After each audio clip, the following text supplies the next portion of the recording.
Hello everybody, I'm back with another meta snapshot for you today.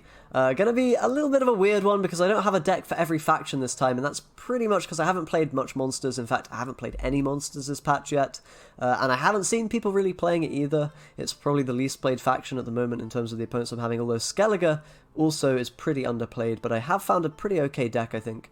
I mean, it's just Harold. I'll spoil it now. It's nothing really too crazy, but Harold is still pretty okay, and I'm sure stuff like Svalbard and Krak are as well. I haven't really had a chance to play them. I haven't seen them being played too much.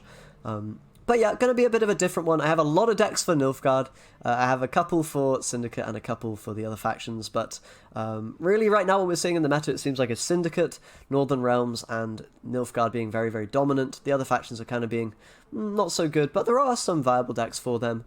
So a little bit different to the standard, which is maybe having one kind of pretty damn viable deck for each faction here. Not so much for monsters, maybe not so much for a couple of the other factions. And I'm going to miss, you know, a couple of decks here, as I always probably do. You know, things like maybe Ithne Control. Of course, monster decks you can play, you know, Control Eredin, Control Detlaf, I think are the most commonly, you know, played monster decks at the moment if people are trying those things. Alternatively, you could play Arrakis Queen, but probably didn't gain very much from the patch, so it was a bit weak. But those are all options, and yeah, I'm going to miss. I'll talk about some decks that I maybe miss out, like I have just there, but of course don't expect this to be absolutely everything. I haven't had time to play and play against everything, so let's just jump right into it. Let's start with Syndicate, since they're pretty damn strong with Dijkstra. Really, at the moment, there are two main ways to play him. The first is with bounties, so that's pretty straightforward. You're running basically, yeah, all the bounty cards that there are. You're giving units bounty and then killing them with, you know, Witch Hunter Executioner and the Borsodi Boy, Uold. And you have a Tamara Strenget in some versions, some don't run it. I mean, it depends. I think Lord Bushwick came up with that one. And I've seen decks with and without some of these cards and, you know, some changes. You can run the Igor package with Townsfolk. You can, you know, choose to cut that if you want. That's maybe not something you need to play. And likewise, you can choose whether or not you are running things like, you know, Novigradian Justice to pull out dwarves and stuff. You don't need to do that, but it is maybe a nice card to think about including in a bounty deck like this. But overall, this one's pretty good at just controlling, removing a lot of stuff, not too vulnerable to removal, unlike, you know, to a bit more of an extent with the other Dijkstra deck here, which is kind of more focused around the townsfolk and engines in general. You are able to pull out both Bare Knuckle Brawlers and cut up lackeys from Portal, Novigradian Justice, and those guys are gonna, you know, act as engines. Sorry, cards are bugged. They're gonna act as nice engines for all your crime cards, which of course boost your leader up as well, and then you're gonna go for that townsfolk combo at the end of the game. Doesn't always work, but you have a little bit of bounty synergy as well, just, you know, running the good cards, Slanders, Caleb and whatnot, to rely on some, you know, backup value if you need it there.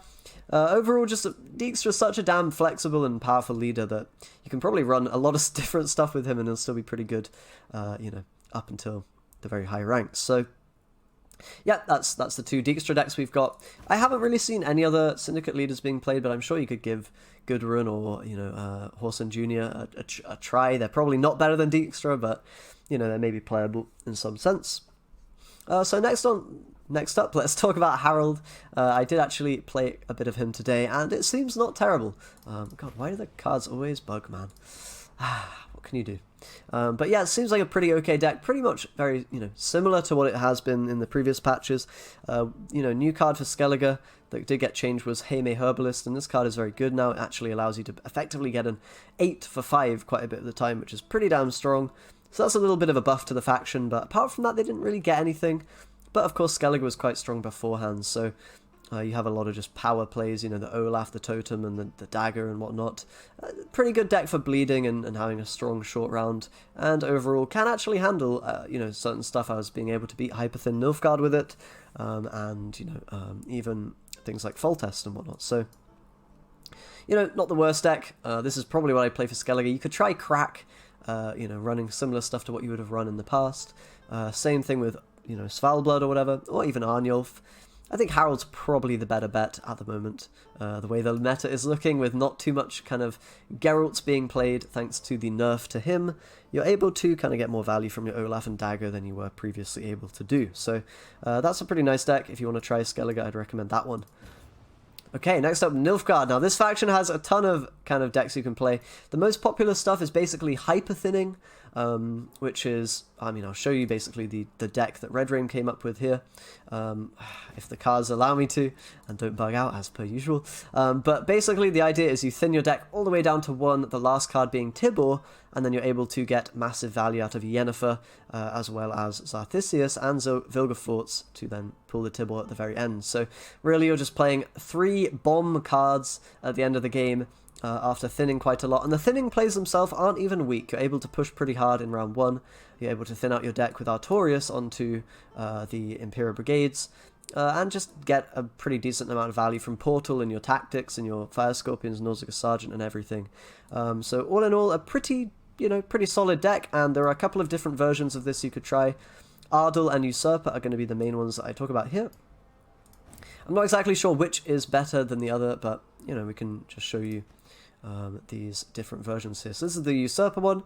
Obviously your card quality goes down a little bit because you're playing Usurper with less provisions, but the leader is maybe a bit more valuable than Calvi. It does mean you're probably less consistent with this deck than you are with the Calvite one, but you're able to shut down certain strategies a bit more, things like Dijkstra and Foltest in particular, which really rely on their leader.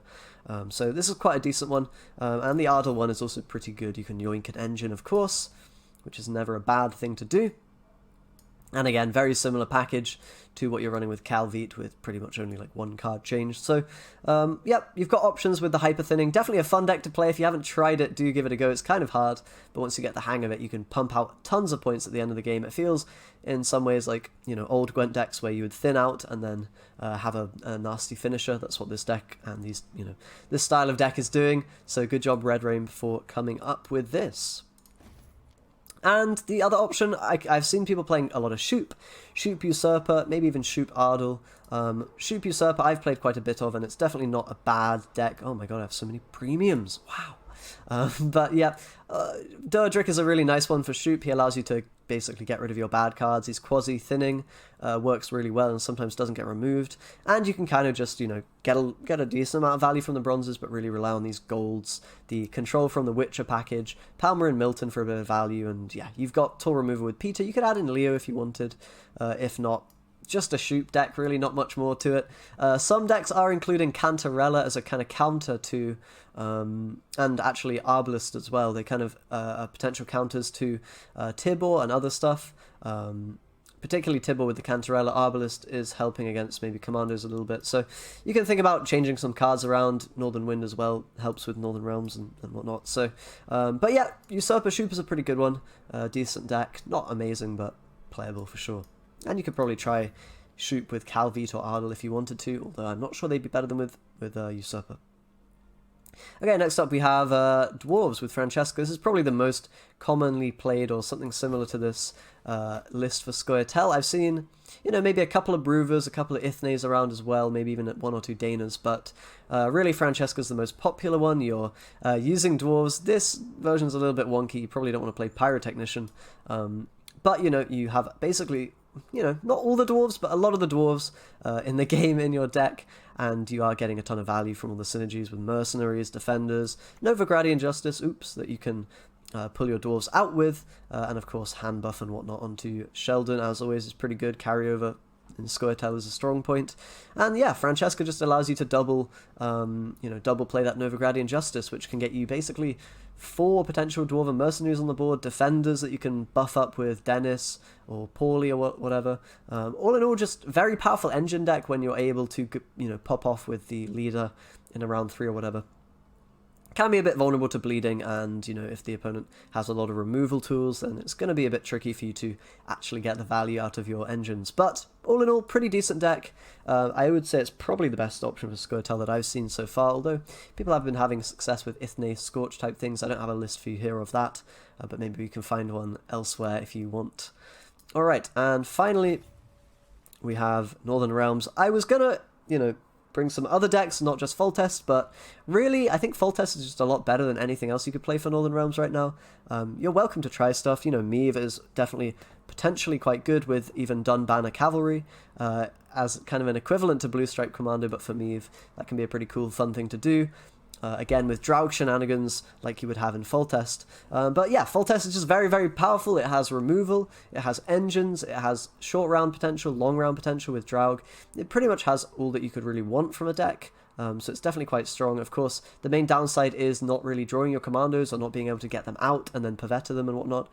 If you don't find that combo, then you're kind of lacking power a little bit sometimes. But overall, full test, as you probably know, is very, very good. And yeah, really ridiculous amount of points able to get with Roach and Draug and whatnot. So just a strong one. As I said, Meve is potentially quite good as well. You can play boosting shenanigans, a lot of boosting engines. You can maybe even play them in full test as well, things like the Drummer Boy and, you know, trebuchets and stuff like that. This one's kind of less focused on engine value and more focused on, I guess, just raw points and, you know, removal and whatnot. But really, you're pretty flexible with how you make these full test lists. This might not be the strongest way to do it, but yeah, whatever. Adder is also a thing that people have been playing a little bit, apparently. Getting a bit of control, being able to, you know, deal with stuff like Igor and, you know, shenanigans from Northern Realms. But I haven't tried it. Might be okay. I'm not sure exactly what you run with it. But, you know, there's a lot more space here than what I'm showing you, but I figured, yeah, I don't really have a solid list that I'm happy to show for Meve or whatever, so just happy to show you full test and tell you that there are other leaders that you can try. Damavan might even be decent as well, but I think full test is probably the best. Anyway, that's pretty much it. So a bit of a weird snapshot. Doesn't feel as kind of well-rounded as I usually like them to be, but I think that's not really you know, down to me, but rather just due to how the meta is right now. It seems to be kind of a few decks being very, very strong and kind of countering each other in some senses, and other decks being kind of left to the wayside a little bit, but I might be wrong about that. Who knows? If you think I missed anything, feel free to let me know, and either way, hope this was useful in some way and that you enjoyed, and yeah, do feel free to subscribe as always for more videos, and I'll see you guys next time.